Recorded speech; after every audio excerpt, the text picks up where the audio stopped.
You hate to see it. I predicted a Bucs loss. I didn't predict it to be that bad. And the memory does indeed remain. Once again, this is Bucs Weekly. I'm your host, Jeff Barnes, and here we are to talk about the 6-7 first place Bucs. And I mean, yeah, they're in first place. Yeah, they're under 500. Yes, the division's underwhelming. They still control their own destiny, but every team in this division, for the most part, controls their own destiny. Everybody in this division most likely is going to lose at least one more game. So everybody's still in the hunt. The two teams that are right behind us, all they have to do is win out, and the Bucs will do what they do. And at some point, the Bucs will fall behind them or fall even with them. If Carolina wins out, think about that. If Carolina wins out, Tampa Bay stumbles once and they're in a tie. Carolina has the tiebreak advantage. They've already won the first meeting, and if they win the second meeting, that's a sweep. The Bucs have no chance. So they are really in a pickle. I said they would be last week. I predicted 17-9. I didn't think they would get in the end zone. Well, they got in the end zone. It was the only score to get. And he gave up a whole lot more than 17. But you don't have to hear it from my lips. Just look at the highlights.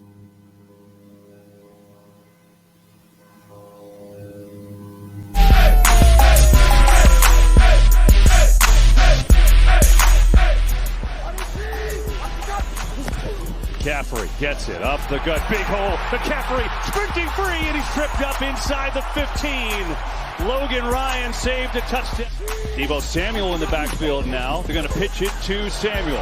Right side, gets the block. Samuel cuts it upfield. Deebo Samuel is in for the touchdown. What a start. And now Deebo Samuel, he gets into the action. Little pitch. Again, Kittle out in front. McClinchy, the right tackle. 2nd and 6. Little pitch McCaffrey. Gets a block. First down and more. Christian McCaffrey down to the 30. Here's Juszczyk coming back in motion to make a two-back. They do so many different things. Here is McCaffrey again. Looking behind the block of Juszczyk. Cuts upfield. Breaks the tackle. First down and more. Quarter with a chance to increase that lead. 2nd and goal from the 2.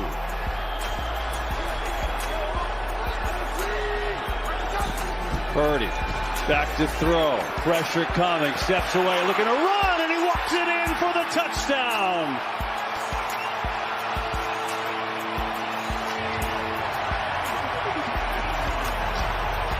Well, we were curious all week. Kittle's going to try to block and release on a little delay. Tampa does a nice job passing it all off, and then Brock Purdy. Move the face a little. We were just looking at you. Trust me, it's him behind that window pane. 14-0 Niners. Purdy makes a swim move and finds Deebo Samuel. Are you kidding me? What a play, and the crowd loves it from Brock Purdy. Blitz coming. Purdy lofting, going deep. Has McCaffrey. He's got it. Touchdown, San Francisco. McCaffrey behind Trent Williams gets a great block and a first down as Ryan tackles McCaffrey, but not before a first down. He's got 81 yards rushing. Obviously, he's got the receiving touchdown, 27 yards there. Another monster day. Here's Purdy. Fires, and it's caught by Ayuk, who sprints away out across the 40, up until the 45. 4-man rush. Purdy loading up, going deep. He's got a man. Ayuk in. Touchdown 49ers. Are you kidding? Pumps. Pressure comes. Throws. High. It's intercepted. Deshaun Gibson has got it for San Francisco. And he's got room to run into Tampa territory. Inside the 40 and out of bounds there. And this number one defense is rolling. For Tampa Bay. They're going to run it to McCaffrey right up the middle. And a stiff arm. McCaffrey for 6.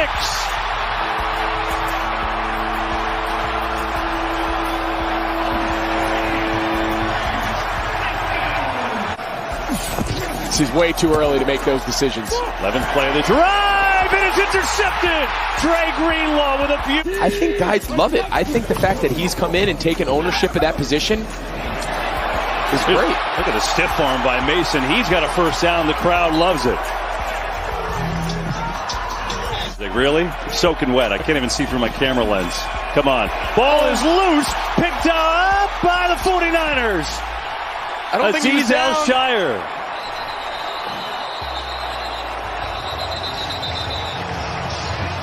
I think it was Charvarius Ward. He just pulled the trigger off the.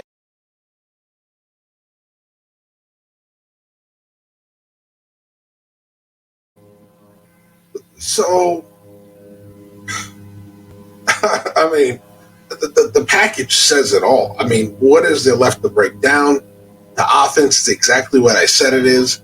It lacks that one dynamic weapon that opens up everybody else. Mike Evans isn't that person. Never really was. Godwin isn't that person. He never really was. Julio Jones hasn't been that person in a very long time. The running game is still inconsistent. The defense last week just got shredded by an unknown to many, not to me. I knew who Brock Purdy was. Played a very good game. I mean, there's not much else to say. 35-7. 35-7 says it all. Okay, they were dominated from start to finish. It was 21-0 before you knew it. The offense had no sign of life. You just saw a thorough beating of the Tampa Bay Buccaneers.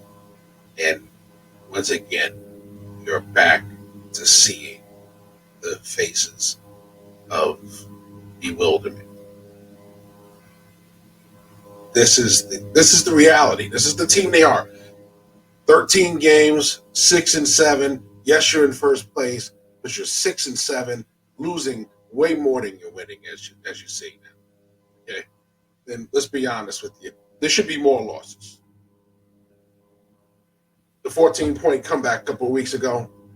Count your blessings. That should have been a loss. The Rams game that we came back and won should have been a loss. The Rams are just abysmal. But exercise in futility that game was. And we're seeing it too often. There are teams playing better than us that most likely, if we win a division come to playoff time, you're going to have to see those teams. This Cowboy team now is not the team we beat week 1.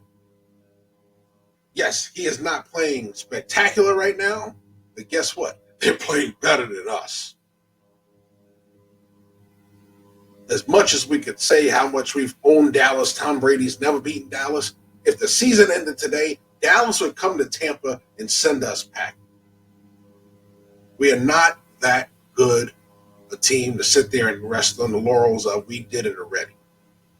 This Tampa Bay team is 6-7 for a reason. This Tampa Bay team is looking for answers for a reason. Answers to questions that they don't even have. So how do they win games? How do they get this season on track? They don't, not the way they're playing. They don't, not the way they're built. It's too late to make a move. There's no significant move that's going to fix this.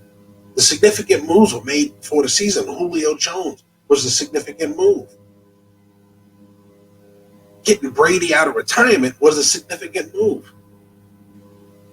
The draft that they had was a significant move, and it wasn't good enough. They're not good enough. Luke Goedeke in and out of the lineup because of the injury. Wasn't a game breaker when he's been in the lineup. That starting offensive line from week 1. We'll throw the graphic back up so you can see it. They weren't the answer. They weren't the answer.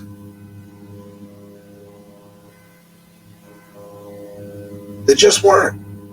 Some things are what they are. This team is what it is. It is a 6-7 team. They are playing whatever they're putting on film. The things we're seeing on film are who the Bucs are. Okay? This offense just is not getting it done. It will not get it done. Those teams that they're facing the rest of the season, most of them division opponents, are a threat because they still have stuff to play for. Even the Falcons with a rookie quarterback still have something to play for. This is a major problem, and they do not have the solution. So the question now is, what do you do? If you're the Bucs, what do you do? Because it can't go on like this. It just can't. Not with what you got coming to town this week. You could be 6-8 in second or third place. Is a worst case scenario right now, and out of the playoffs if that's the case. Okay, because these guys coming to town aren't playing any games. Okay, they are not coming to play games. So Tampa Bay, whatever you got to do. There are 4 games left to salvage this roller coaster ride of a season that realistically, thank God you have Tom Brady, because it wouldn't even be a roller coaster. It would just be one long beating. Because honestly, he's been the one thing that saved us in games, because our offense just isn't getting it done. And people are looking at Leftwich. It's not Leftwich. Okay? Let's be realistic. We talk about the scheme. It is not Leftwich. All right? This offense right now, what you have on the outside, what you have in the slot, what you have in the backfield, right, with your quarterback and running backs, plural, with this offensive line that's playing decent, not great, okay, you have more than enough here to win games. And you've won 6 out of 13. You've been in most of your games. You haven't been blown out too often. But the games you have lost, you've lost because you just don't put up the points to win. This offense doesn't score 20 points consistently. It barely scores 20 points as it is. They're one of the lowest scoring offenses in the league. You're not going to win more the way they want to play. They're not that good. Okay, this offense is not good enough. Forget about the defense. The defense gave up 35 last week, but they were left alone. They had no chance. You gave up 7 early. Okay, you didn't get the stop. Or you didn't get a score on the first drive. You turn around. Defense comes out, gives up a second touchdown. Okay, you're down 14-0. Well, you need the offense to get you on the board right there and kind of stop the bleeding a little so the defense can figure something out. No, they didn't. They go right back out there. They put the 49ers back right on the field. Now you're down 21-0. That's not a winning recipe. Not for this team. There were teams that come back from 21-0. Not this team. Last year's team, possibly. We saw in the playoffs, came back from a pretty sizable lead against the Rams. Not this team. They don't have it. And even if you do reinsert Gronk at this point of the season, is it enough? It'll get the offense going. Is it enough? I don't think he beats the better teams in this conference. I don't think it beats the better teams in the AFC. It's not a Super Bowl team anymore. So the question now is, what do you do next year? Is Tom back? Does he want to come back to this? Do you start to move on from some of these veterans? Do you go with a younger squad and start rebuilding this? Is it Kyle Trask time? Because honestly, it's definitely not Blaine Gabbert time if Tom Brady is out of town. You do not start Blaine Gabbert for 17 games. You're going to be drafting high. So at this point, you really have to look at it and say, what are we doing here? I know what you should be doing. What you should be doing is going online and getting with FanDuel Sportsbook. We have a great offer for you from one of our newest partners, FanDuel Sportsbook. Sign up for a new FanDuel account by using our special link located in the description, and you will get a no-sweat bet up to $1,000. That means that you can bet up to $1,000 on your first wager risk-free. FanDuel will give you the amount you wagered back in free bets if you lose. So go ahead and bet on your favorite team this Sunday, and even if they lose, you're taken care of. To claim the special offer, just click the link in the description to create a new FanDuel account. Then make your first bet on whatever you like, and that's it. Win some money with FanDuel today. So we're going to talk about this Bengal matchup, but before we do that, we're going to go to break, and I'm going to come back with a special message to fans, and not just the Bucs fans, because I know there's a lot of Bucs fans that things aren't going our way that are on this level. We're going to talk about all sports fans, especially football right now, because we're a football show. But we'll come back after this commercial break, and we'll talk about fans' behavior especially, and we're going to talk about those Bengals and my prediction. So stay tuned for more Bucs Weekly right after the break.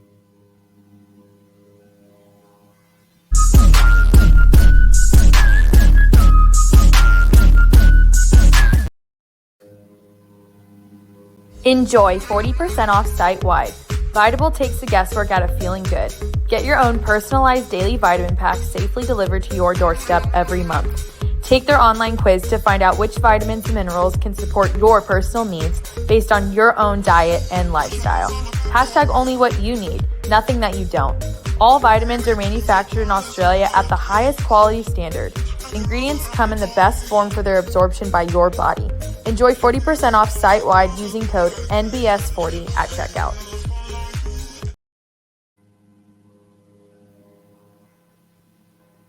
Exciting news with the holidays right around the corner. Yeti now has a holiday gift with purchase promotion running on the site today through this weekend, December 19th.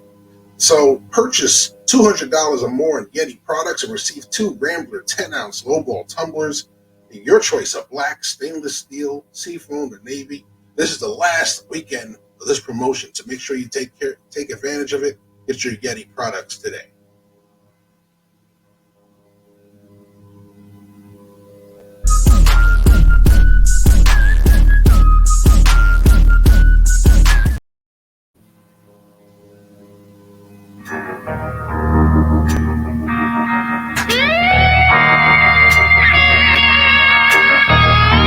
So it is time to turn the page. So we're going to turn away from that ugly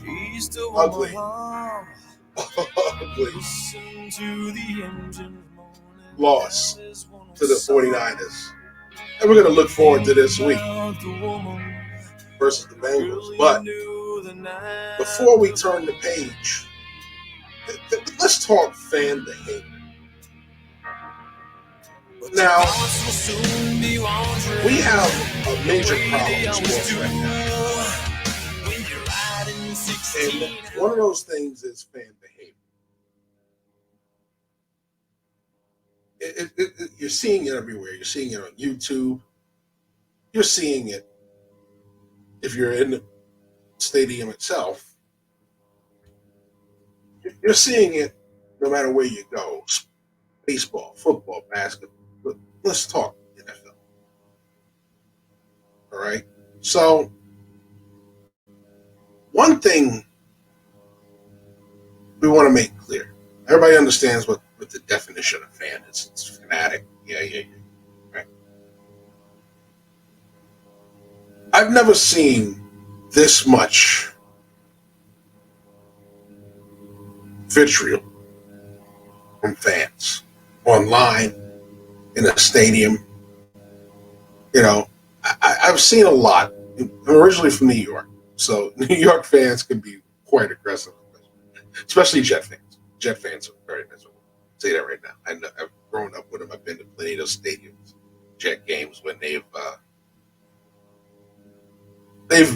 really had some ill behavior. This is putting it mildly. I mean, I grew up a Yankee fan. Still am a Yankee fan. Been sat in right field as a Yankee fan. I'm embarrassed by how right field fans act, as they call them, the bleacher creatures. I'll never sit there again. And I'm a Yankee fan. I can imagine how it is for a visiting fan sitting there. You wouldn't make it through 3 innings. You want to leave. It's bad. But there's a problem when this is the norm. This is a problem. No matter what game you see, you'll always find a YouTube video, a social media video of a fight like that, or worse. Inside the stadium, outside the stadium.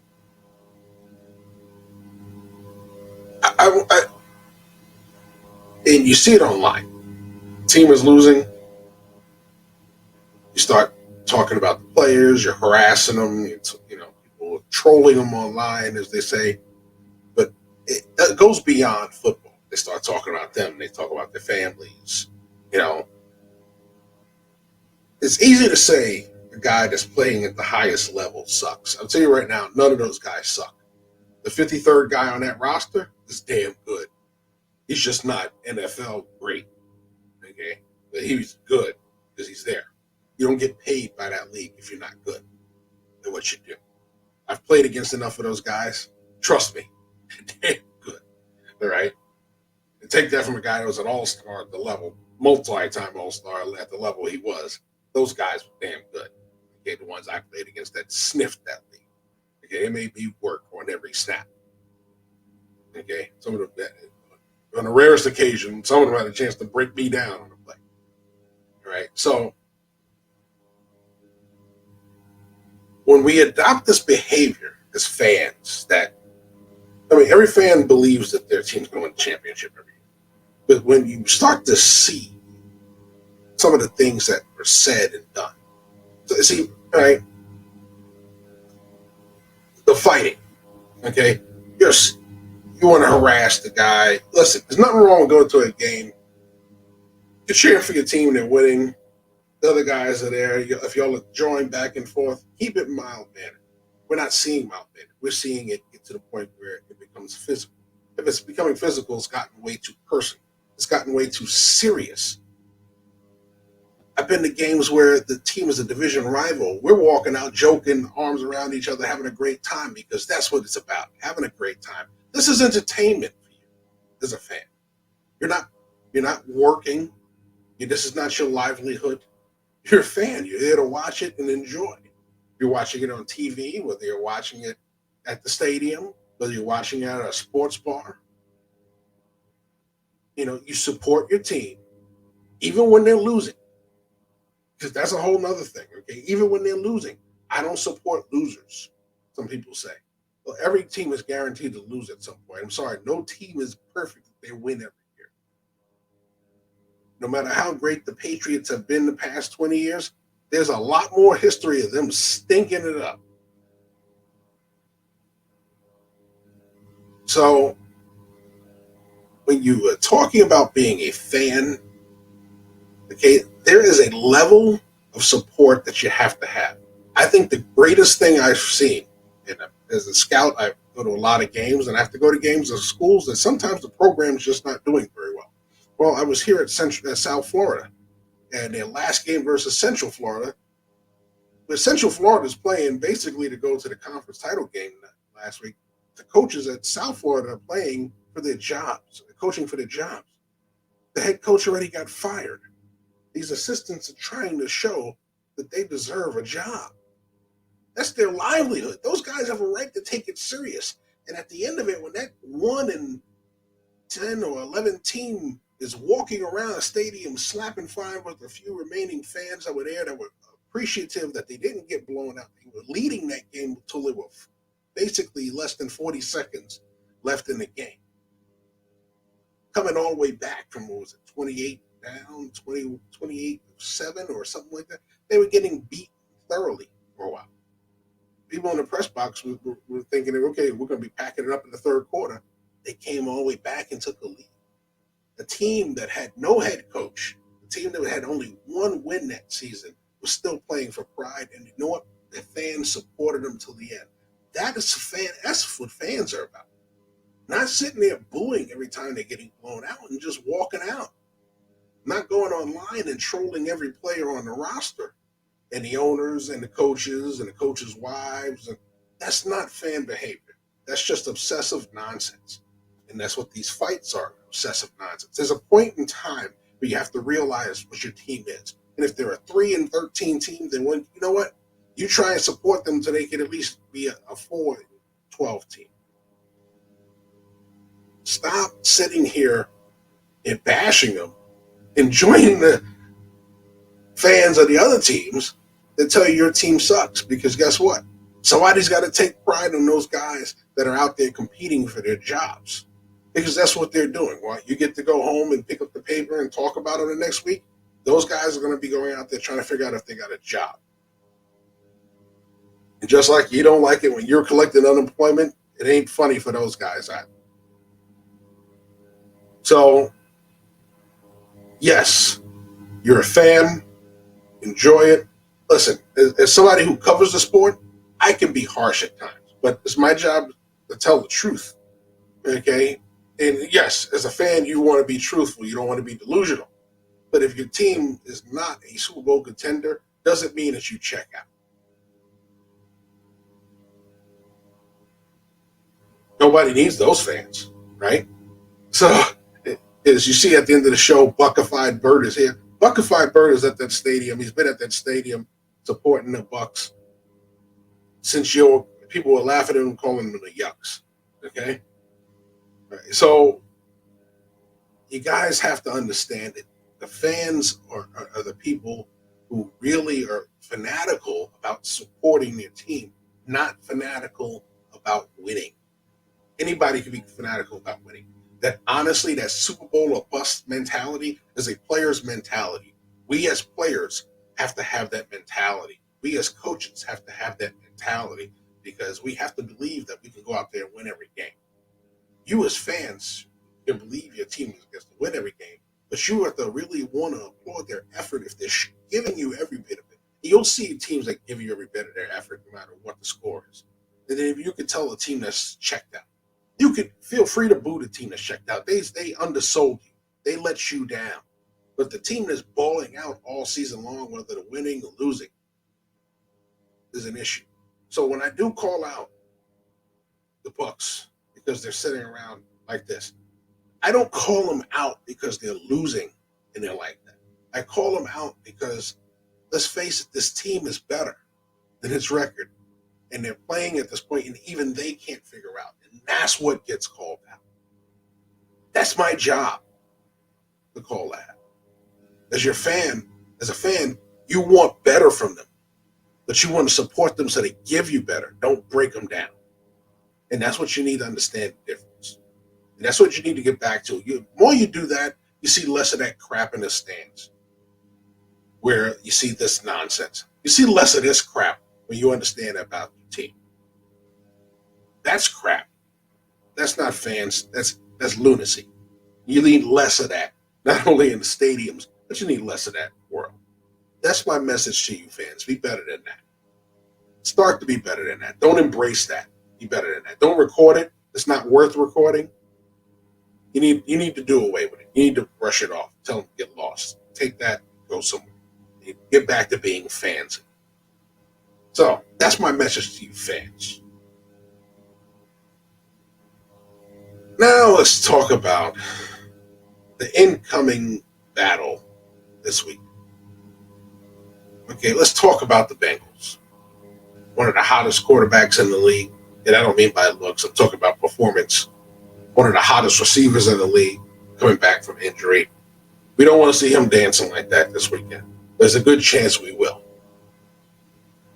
Because plain and simple, we're not scoring enough points. We're going to give those guys way too many opportunities to score, and they're going to take advantage of most of them. That's going to be the problem for us. That's been the problem for us. And you can't play a team that's hot and play like we played in San Francisco. You can't play a team that's hot and play like we did the other week when we won coming back. You got to play like you played against Dallas in the opener. You got to play like you played against Seattle and Germany, where you took a fight to a team and took it to them for 4 quarters. You found a way to score points. You found a way to keep a team out in the end zone. That has to be who the Bucs are, and that's how they're going to win a game against this team. It ain't happening. I'm leaking my prediction a little bit, giving you a bit of a spoiler, because plain and simple, this team has shown me who they are. I picked them to lose last week, and they not only did they lose, they lost royally. That wasn't what I expected. I expected to get blown out. I expected more. Like I said, this is not as a fan. This is an analyst. It's my job to break down this team. I did not expect the Bucs to go to San Francisco and get beat by 28, to be down 35-0, looking disheartened, looking distressed. When Tom Brady's yelling at you and it doesn't change anything, there's something wrong, okay? And it's because they can't figure it out. There's a massive hole in this team. And I said it before. It's not the player alone. Gronkowski alone was an issue. It's what Gronkowski was able to do is what is causing the issue. You do not have anybody that does that. That could be a matchup outside, inside, no matter where you line them up in the lineup. Okay? If you were to line up Gronk out here wide against the corner, it's a mismatch. If you were to line up Gronk up top, it is normal Y. Okay? Right here, flex, sorry, in the Y. Right, in the slot. Okay? Even as a fullback in the backfield, he's a mismatch for every player that would cover him on defense. It's a mismatch for a corner. He's too big. He's too big for a safety. Too fast for a linebacker. That's just what he creates. Defenses have to come up with special game plans. It allows, because teams do things like bracket him, it leaves one-on-one, one-on-one, one-on-one. Look at this coverage here. You're getting one-on-one, stack box for the run, one high safety, right? Big cushion on the outside because they're expecting switch routes here. They're expecting somebody to come out. And even if they're running man to zone, okay, you're treating this as man because there's only one high. There's no other safety here. Okay? And plain and simple, they can't beat it. They can't beat it. They're not winning one-on-one. Julio Jones, Mike Evans. Safety shading to Mike Evans here. Mike Evans, you're not going to beat us over the top. You better beat us underneath. But, he's in your face. Oh, by the way, is he dropping or not? Is he coming? Is he dropping underneath? There's 3 guys here that basically are telling you, do not throw to Mike Evans. All right, so you got one-on-ones on this side because of that. Can't win, can't win, can't win. That's a problem. That's a problem. That is a problem. When you had Gronk, okay, let's go back to it. When you had Gronk, say this tight end is Gronk. There's going to be a safety here. There's going to be a linebacker here. The bracket's going to be here, and less of coverage will be on this guy. Now you still got one-on-ones here, and you have the opportunity because Mike Evans doesn't see all of these white jerseys to his side. He sees one guy, maybe 2, or just this safety over the top where Gronk is. Right? And then he gets what he wants. I can win vertically. I can win inside. I can win outside. I have a 3-way go. You're not getting that here. You can't go over the top. Safety there. Can't go inside. Linebacker here. Linebacker here. You don't know which one is dropping, which one's coming.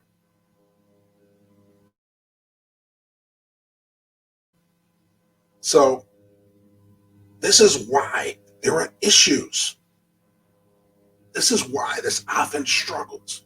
And when you can't run the ball consistently, play action is not as effective. They can blitz Tom Brady up the middle, cause more issues, or they can just rush 4 and get pressure up the middle, but he can't step up and get in his face, and he throws the ball early because he's been hit enough that he's shell-shocked. He doesn't escape the rush like he used to. So we're getting to the point where we already know who they are, but it's become so predictable when they go up against certain teams. Well, guess what? This team that they're facing can throw with multiple receivers. Their line is playing way better than they did last year when they were giving up 9 to 10 sacks a game. All right. And they're running the ball even more effective than they were. So you got a hot Bengals team that's 9-4, chasing Baltimore for first place in the division. An injured Ravens team with Lamar Jackson out. So 10-1, they could be in first place if they win this game. There's a lot of momentum. There's a lot of motivation for that team over there with Cincinnati. And we're not playing well enough to beat them. We're just not. We're just not. So I've given you enough spoilers that you know where I'm going with this.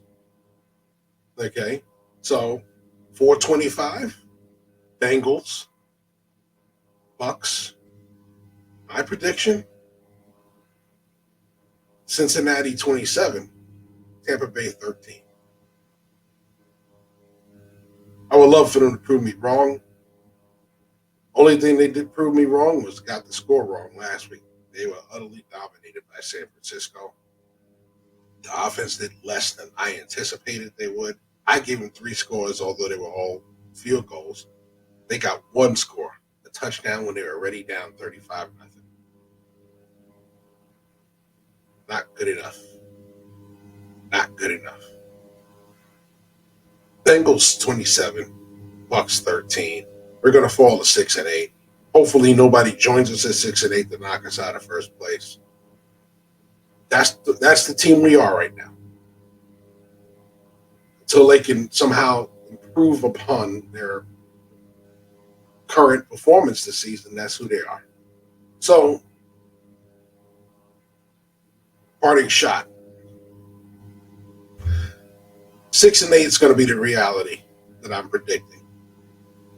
I'm predicting a share of first place. And I'm also predicting that still we have a chance to write our own destiny after this game. So, with division opponents starting to come back up. But unfortunately, we're just not good enough to top these guys. We're just not right now. And hopefully they prove me wrong. And I'm hoping you fans can prove me wrong and start to get rid of this kind of behavior. So, here at Team MBS in Bucs Weekly, I am Jeff Barnes saying thanks for watching. And make sure you tune in next week for more Bucs Weekly. Take care. Have a great night. Go Bucs, baby. Bucs Weekly is presented by Team MBS Media. More than just sports.